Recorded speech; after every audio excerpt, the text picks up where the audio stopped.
Hi there, I'm Ben Pearce and welcome to the Tech World Human Skills Podcast. Every episode we talk through how to thrive in the tech world, not just survive. Now, if you want me to work with your team, just give me a shout. I love to help teams be more influential, memorable and successful with their stakeholders. Head over to www.techworldhumanskills.com to book a chat. Hey folks, and welcome to the Tech World Human Skills Podcast. It's a real treat to have you with us. Now, today, we're talking about something a bit different. We're talking about becoming a bit more memorable.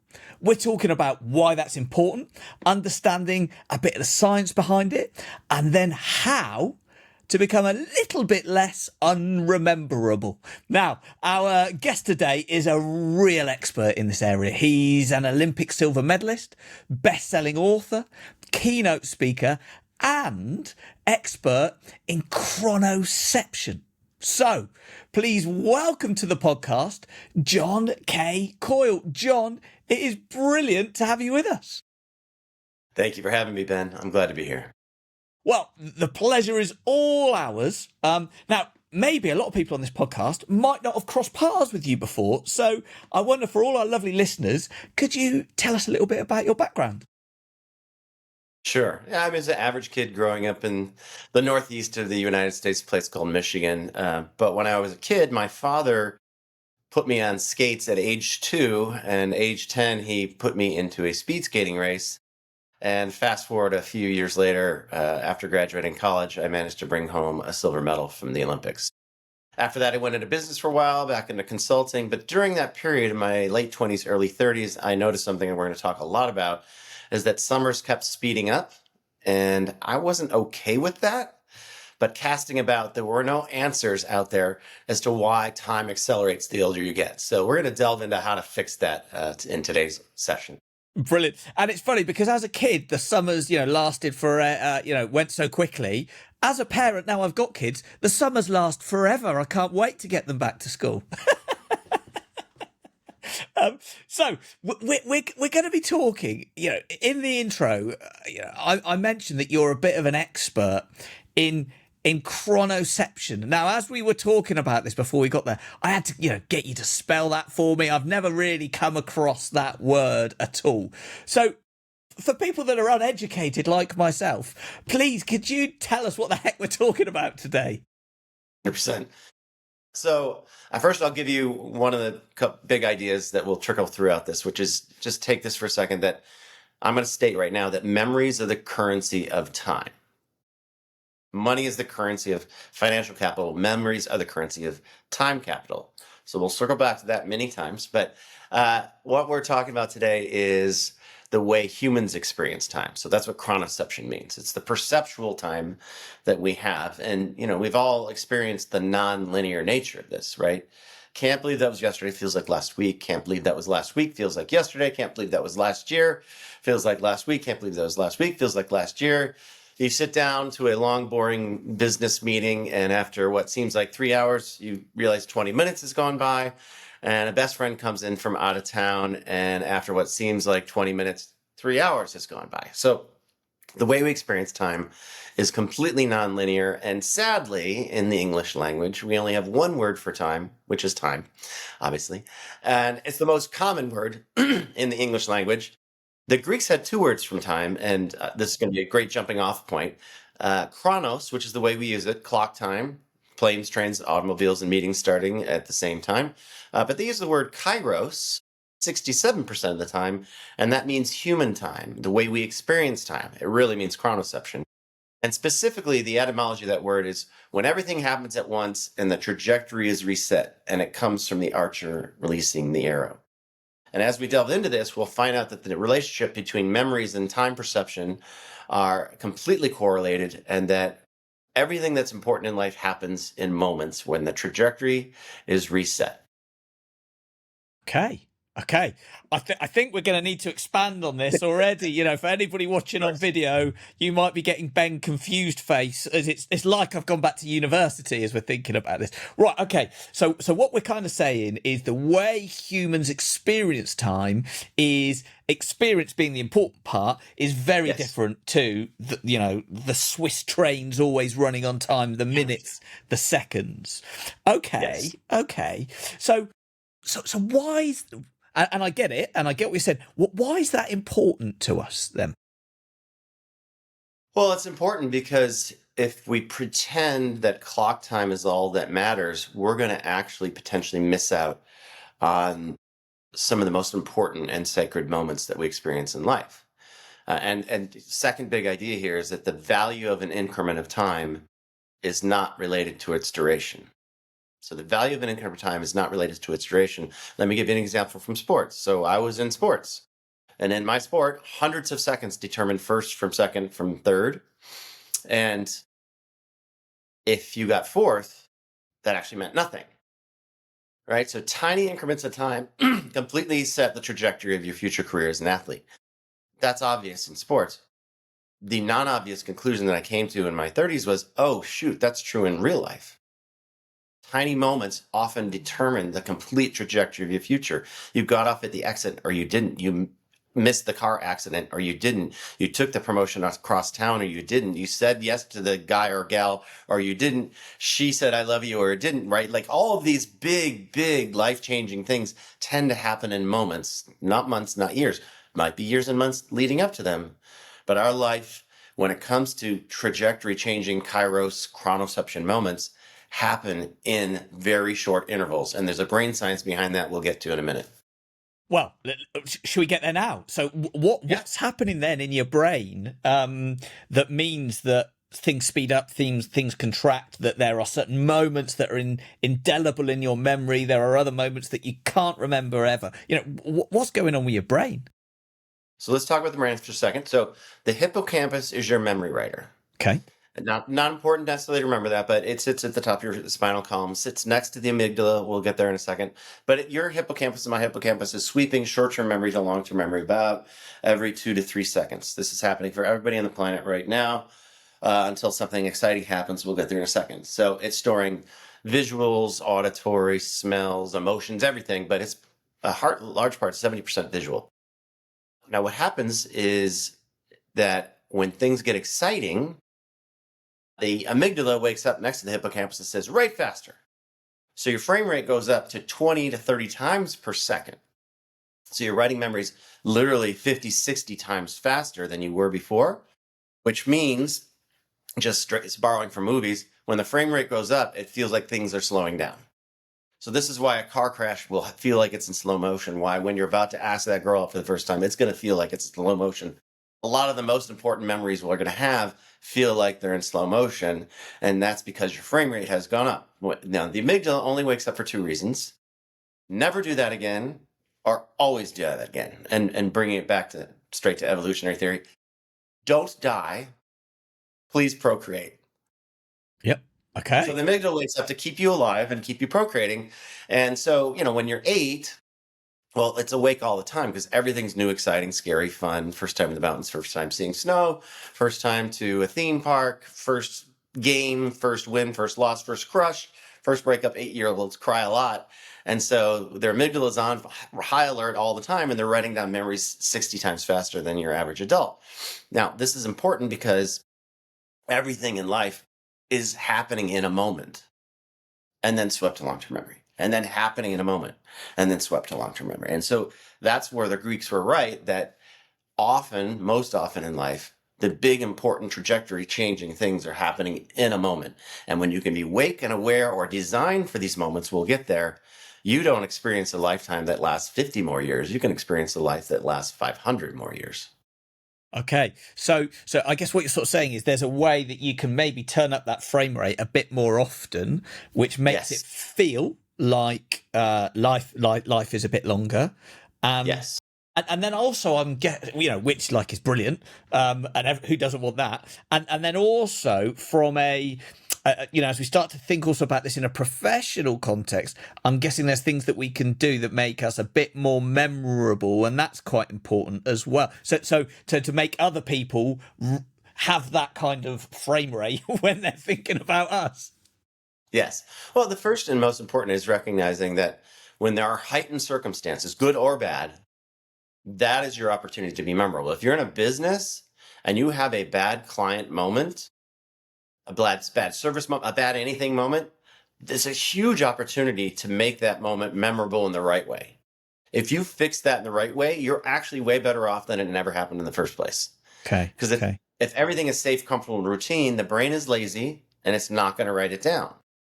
And so if you have a completely seamless, flawless, unexciting experience, be you a hotel or a client service or a tech operation, yes, you want your server service, your middleware, you want your tech software to be seamless and bulletproof.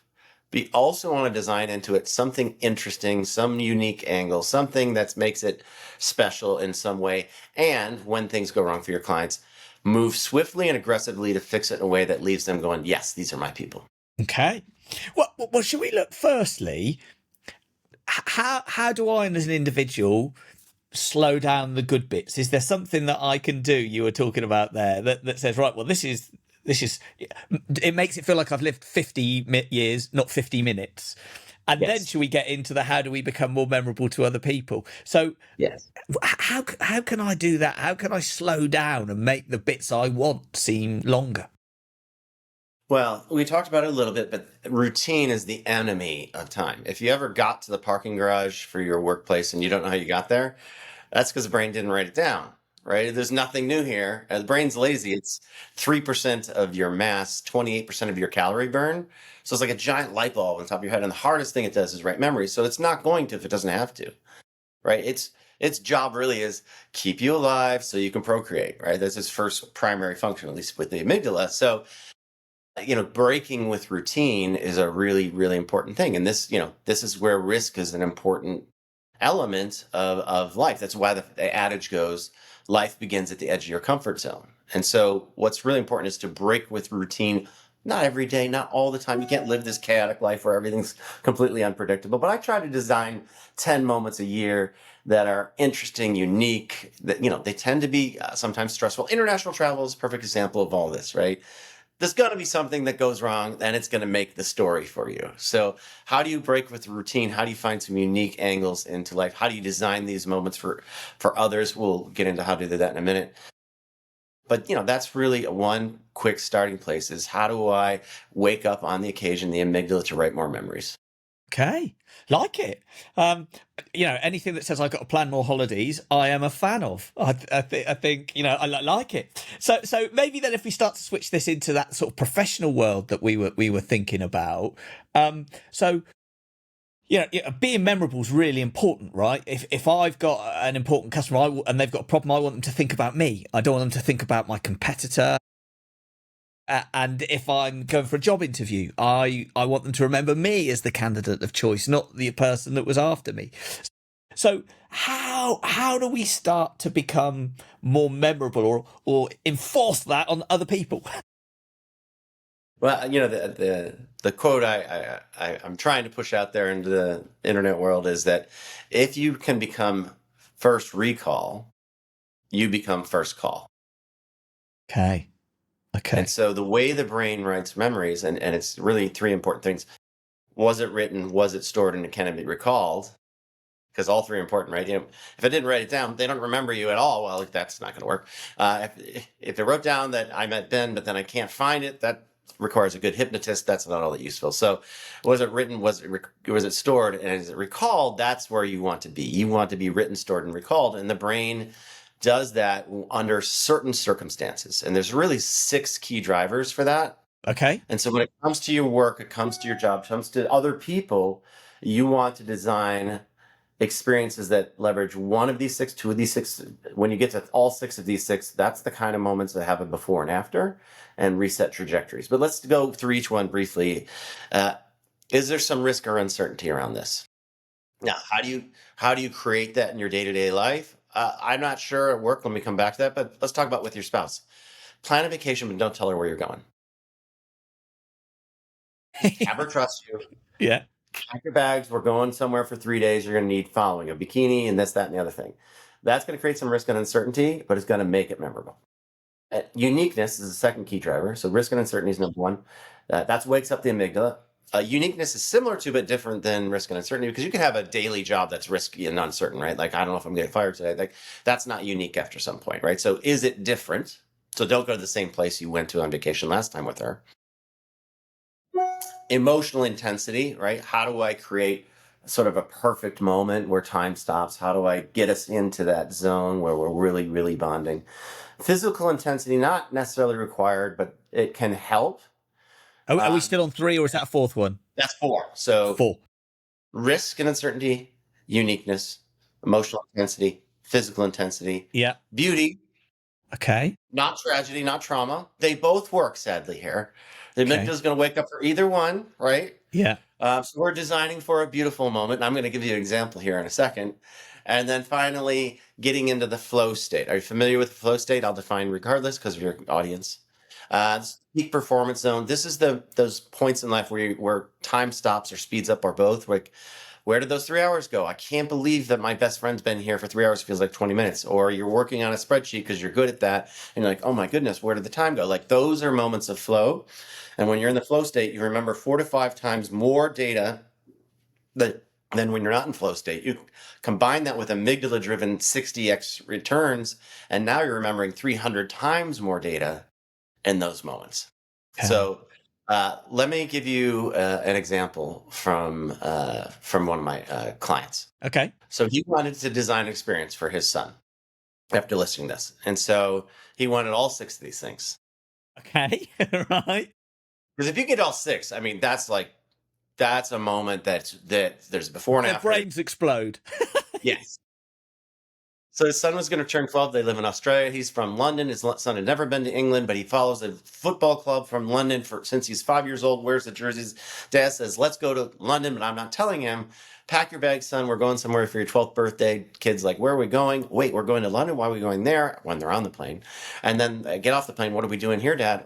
You'll find out. They Uber to the stadium. Suddenly he knows why they're there, but he still doesn't really know. That's unique. The stadium's good. What's more unique is they pull around back and the entire team files out holding a jersey for his son. He puts it on, goes on the field with them, warms up, sits with them throughout the game. They sign his jerseys. He was the mascot for his game. And then they flew home. He had it all, right? He had some risk and uncertainty, some uniqueness, some emotional intensity, some physical intensity, absolute beauty, and he was in the flow state for that whole game. Dad can't tell the story without crying. So both of them got a completely memorable memory from designing that moment. Wowzers. Yeah, I can only imagine living near London. Yeah. How hard that would have been to pull off. The top marks, that would have been hard and expensive, I reckon, to pull off. Yeah. Well, that's the thing. Time and money are fungible. If you have money, you should be trading. You trade your time for money. You should be trading your money for time. And so if you have financial resources, you need to be spending them sometimes to buy moments. Okay. Yeah. Prioritizing where it's going, not on the dull routine stuff sometimes, but sometimes these things that bring that alive. Yes, Ben. So you have money somewhere, right? Yeah. You know where it is, right? It's not all in your savings account. It's not all in my savings account. No. Not all in cash. No. It's not all in bonds. It's not all in stocks, but probably a lot. And maybe once in a while you've put some money into high risk, high return unicorn hopefuls, right? Yeah. Okay. Same goes for time. You cannot expect high returns from your time investments for low risk, short term time investments. You can't. Okay. But everybody that's rich seems to want to do this. Let's make everything safe, comfortable, routine, get rid of any of the risk.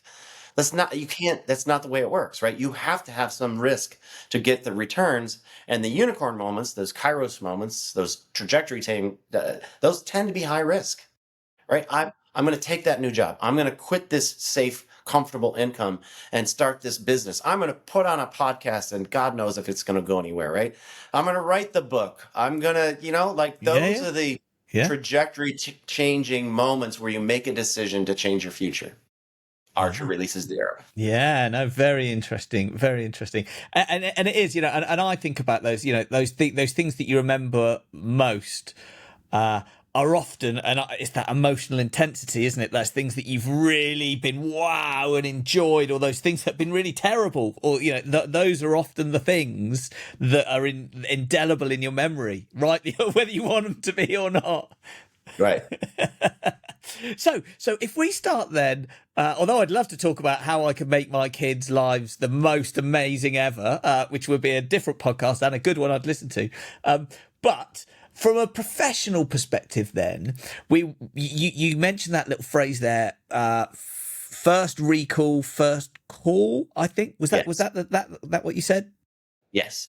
So how do we do that then? How do we become that first call from perhaps our customers, from perhaps our bosses, or whoever it might be, those stakeholders that we really care about? How do we kind of do this to them?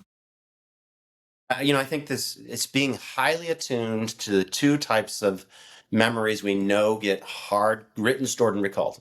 Amygdala derivative. So let's go to the part that we already talked about a little bit, is when things go to hell in a handbasket, that's your opportunity. So aggressively move to fix it in a way that makes it memorable. So whatever that looks like for your business, just make sure you take care of problems aggressively, swiftly, and in a unique way if you can. The other thing that people miss, people kind of know this, right? The thing that I think most clients miss is your customers are also occasionally teasing you with something, some highlight of their life. They went somewhere, they did something, they experienced something that they really enjoyed.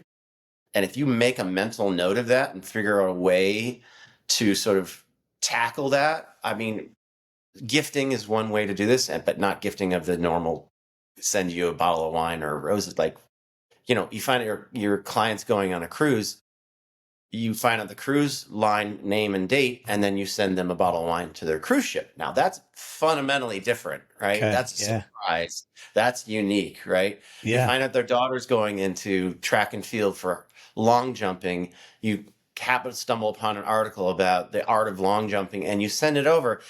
That shows that you're aware of their cares. And so really just be highly attuned to moments of joy and passion for them, and be aware of moments of pain, where particularly when you cause them, to fix those. And that way you will always, always be memorable. And how do you stay the right side of creepy? Like, so what I mean by that is, right, like, if I went on holiday and a bottle of wine turns up, there's a little bit me going, stalker alert, like what is going on here? So how do you kind of ride that this is going to be memorable in a good way, as opposed to this is going to be memorable in a prison sentence way? Right. Well, I mean, if we think we all know sort of contextually, if you don't know the person very well, you probably can't do that. But if you've been working with them for years, and his wife loves to go on cruises, that's probably perfectly appropriate. You have to sort of gauge the circumstances. But just anywhere that they key into something they're passionate about, if they're super passionate about, and this is a client of mine, super hot chilies. Well, I used to grow them, so I sent him a box, of hot chilies that I grew. Particularly with things that you've made or produced, that can be super memorable. Yeah. And what about, I guess, in the day-to-day of your working professional life, where maybe you're having regular meetings with customers that in the day-to-day, is there like normal sales calls, or you're trying to get them to deploy your solution, or you're trying to influence? Are there any techniques that you can use on that sort of day-to-day basis that really help out? Yes. So let's do a little quick role play. Okay. And just play along. Don't try to be contrarian. Okay, you ready? Okay. So Ben, do you need a pat on the back to do your very best work? Probably it helps, actually, me. Yeah. Say no. Oh, no, sorry, I'm not trying to be contrarian. Right, so hold on. Right, let's just break out of the role play. Right, so you don't want me to answer this honestly. You want me to... Right, I'll say no. Right, okay. Right, go on then. Say when I ask this, when it's one-on-one, people will actually be honest. But if I ask this to a large audience, by and large, it'll be like, people look around and be like, no, of course not, right? No. I'm cool. Yeah, I'm too Right? cool for pats on the back. That's what I wanted to say. Yeah, I'm too cool Yes. for pats on the back. Perfect. And then, so then, the next question is, so is anybody here have been working on a project that's going really, really well and you're crushing it and you're going to kill this thing. And then your boss comes along and says, this is literally the best work you've ever done. And you go from what you thought was 100% to now 150%. Has anybody experienced that? And Okay. everybody says, yeah. And I'm Yeah. like, okay, let me ask the question again. Does anybody here need a pat on the back to do their very best work? Yes, Yes, they we all do. do.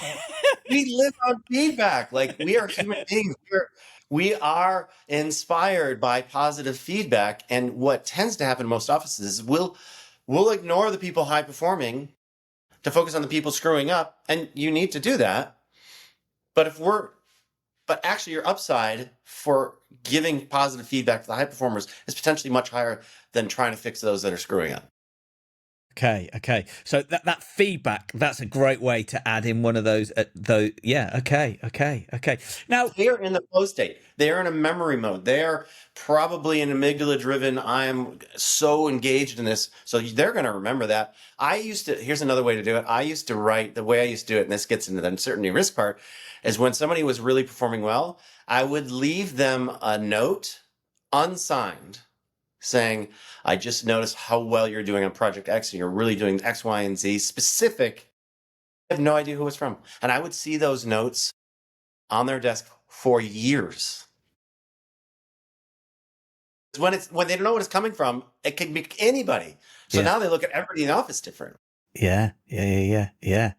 Now, often, so everyone listening to this is probably working in the tech world, right? And so very often we are talking a lot about facts, logic, rationale, which can get pretty boring and pretty dry at sometimes. Now, just thinking about what you're talking about there, where something's boring, routine, dry, we're not going to be writing any memory banks about this.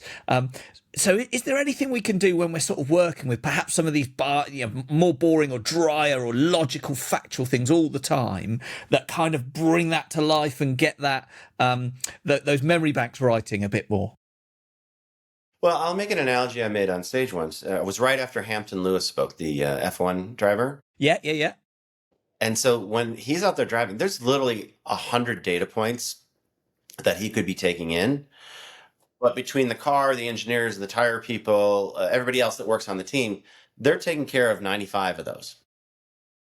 He's really just focused on the windshield ahead of him, his speed, the braking, the life of the tire. Like he's got 4 or 5 things he's got to be aware of. The rest is taken care of. So we're working in a team. You can't pay attention to 100 stimuli, right? You want to know for each person what is the windshield, the speed, the tires. Like what are the 5 things that matter to Ben? And I'm going to pay attention to that because you can't focus on 100 different things in the office place in what they're doing. And so finding out what those are, of course, takes some empathy and understanding and time. But once you know what drives, what creates performance out of Sue versus Ben, then you can start to adjust your leadership style to say what matters most to the people that need to hear it when it matters most. Okay, got it. Now, when I introduced you, one of the things I said was you're a keynote speaker, and when we first met and we were having a little bit of a chat, you were talking to me about one of the things that you think is really important is about how you tell stories when you're either trying to influence people or even trying to sell stuff to people. You were saying that's really important here. Could you maybe unpack that bit a little bit for us? Yeah, well, I'll just tell you how I sell. And this won't be the same maybe for a tech salesperson or an agent, but it's probably metaphorically similar. Telling people about the fundamental attributes of your products or service, you don't probably need to do that. They can read that. What you need to do is share a story of how it helped someone. And so in my case, I'm selling me. Okay. And so I'll just walk you through the steps that I think fundamentally align with the brain sciences. The first thing I do is ask them what's going on with them. So I'm not even talking about me. What's going on with Ben? What's going on with your podcast? What are you looking for from your audience? Like, I'm asking a client, what are they looking for the meeting? What's the theme? What's going on with your culture? What's going on with your leadership? What are your mission, vision, values? Ben, I don't need to know any of these things to go give a speech. I don't. But they think I do. So that's important. Okay. So I'm demonstrating empathy for what they're going through.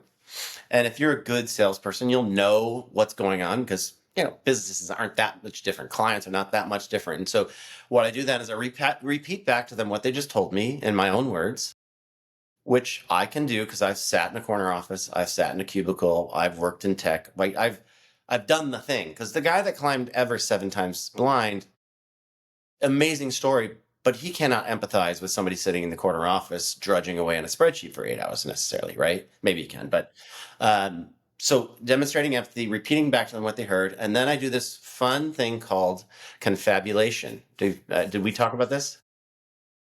I'm going to say no because I can't. I think you did, but there's so many new words coming at me today. I'm just going to say no and let you go for it. So I help them confabulate. Confabulate's my second favorite word next to chronoception. It's also a real word, though. Okay. Confabulation is the process by which somebody that's emotionally attached to something gives a rational reason. So they may not know why they like something. You ask them for a reason. They can't tell you the emotional one because that feels private. So they'll give you a rational reason. Why did you sit in that chair? To get a good view of the stage.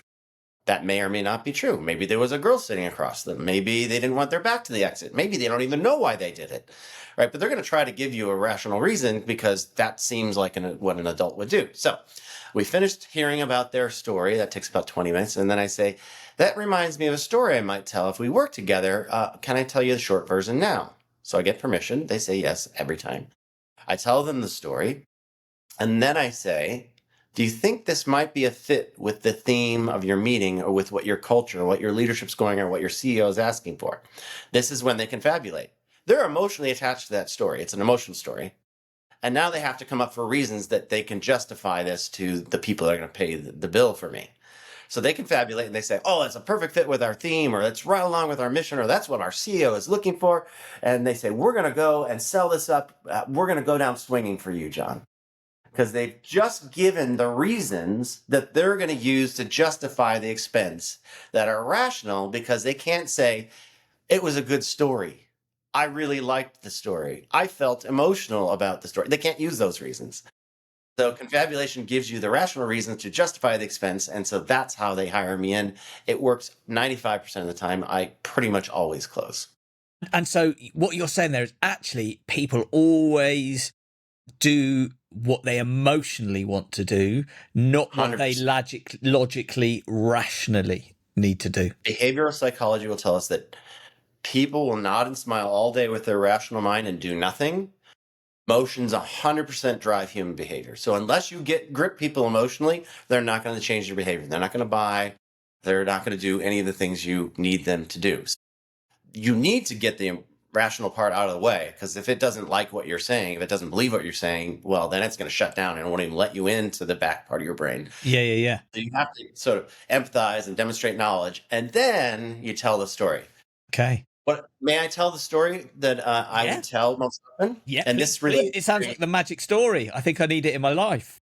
This is one of the stories I tell. So I got into Stanford. I was the dumbest kid there, but I got in, and I was still trying to be an Olympic speed skater while living in California, studying full-time in engineering with no coach, no training program, and almost no time on the ice.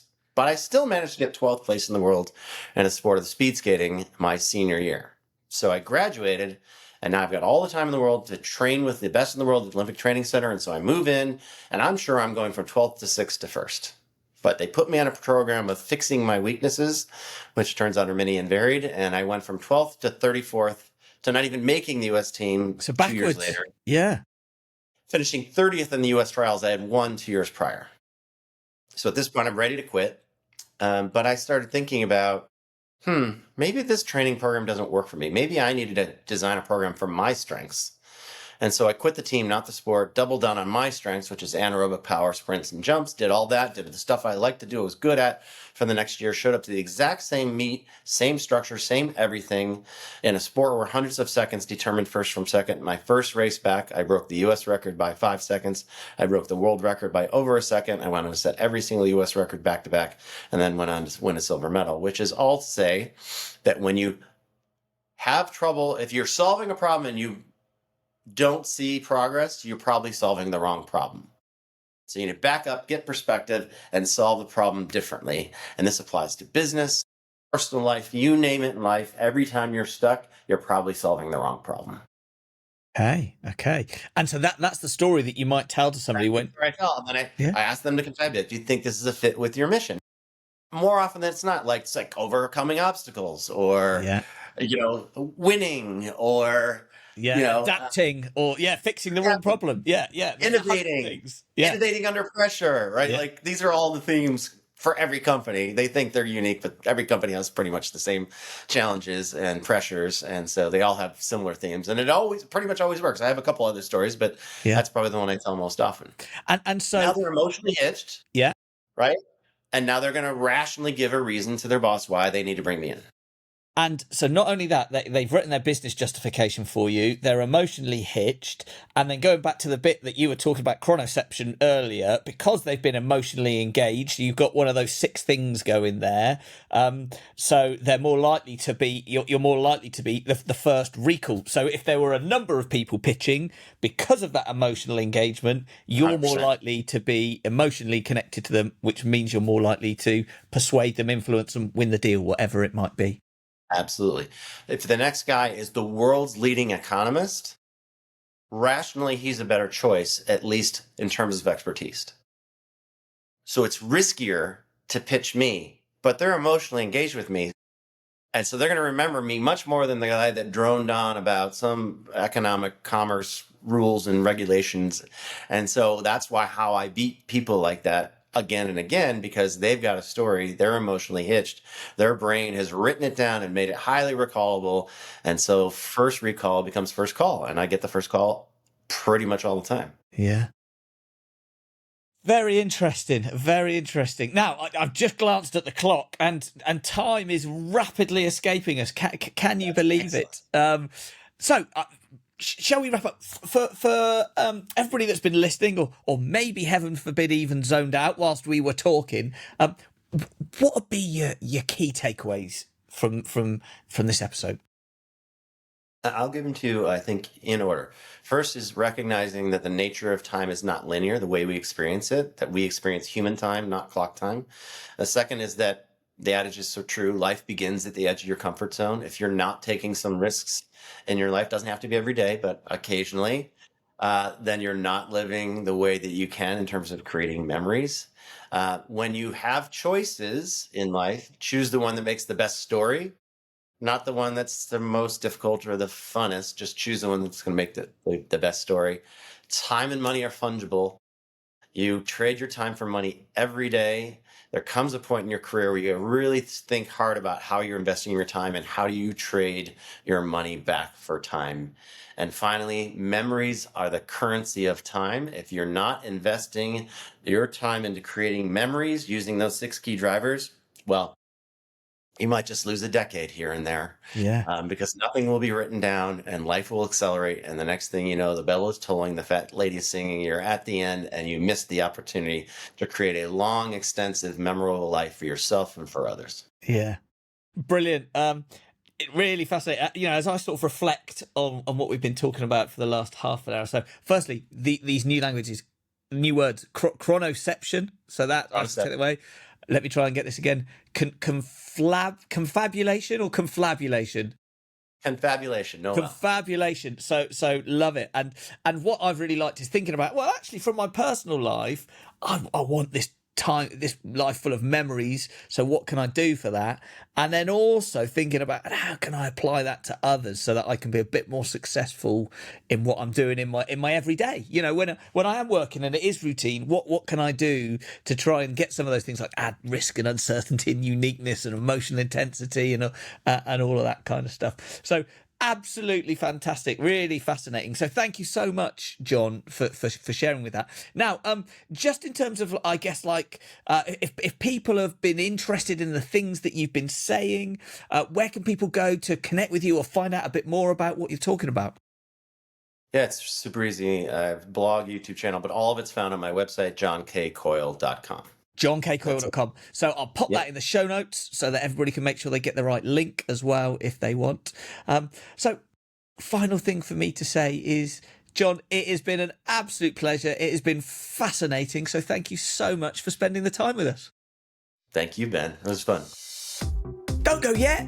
Remember to subscribe to the podcast and rate the show. It really helps us grow and book new great guests. And remember, if the podcast isn't enough for you and you want weekly microlearning delivered straight to your inbox, sign up to the Tech World Human Skills Weekly. Head over to www.techworldhumanskills.com to sign up.